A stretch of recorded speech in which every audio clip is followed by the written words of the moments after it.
Hi, this is Daniel Tokar at the Willow Forge in Shepherdstown, West Virginia. We're continuing our Blacksmith's Dictionary.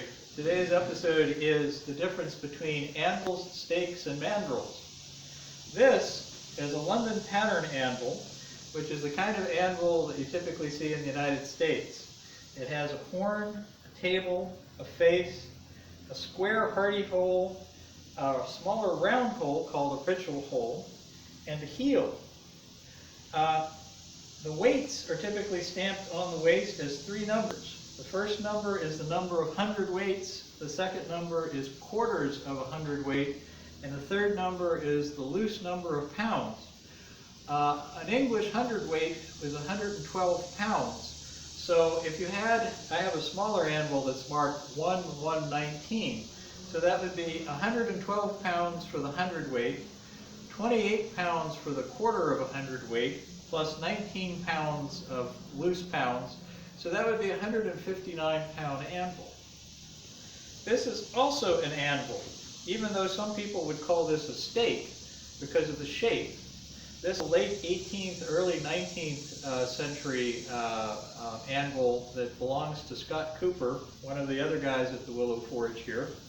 And Scott's anvil here is an anvil because the square face here was designed for you to forge and change the dimensions of the metal, and the round and square horns were designed to form the metal after you had changed the dimensions.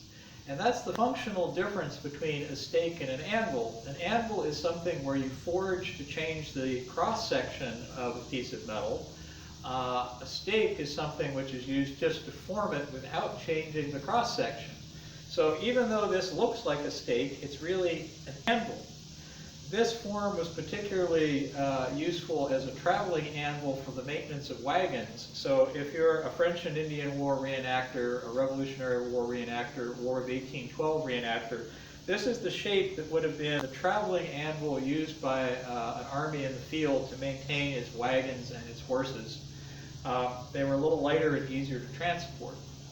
Now, there are things that look like stake anvils, which are just stakes. Even though this is bigger and kind of looks like an anvil, this is a stake. It has a face and a horn, but they weren't used for forging. They're only used for shaping things like sheet metal or metal that's already the right dimension. You just are using this to change the shape. They come in all sizes and shapes. Some of the jewelers' stakes are tiny, and there are even bigger stakes than this, but it doesn't matter what the size is of an anvil or a stake. It's the function that determines whether it's an anvil or a stake. So I put this back. Now, a mandril is like a stake in that it's used to change the dimension, not change the dimensions, but change the form of a piece of metal. So you have a roughly forged ring, and you use it to correct it into a perfect circle. This kind of cone mandril was used to make wagon hubs and other parts for wagon wheels, but it's really useful for making nice circles.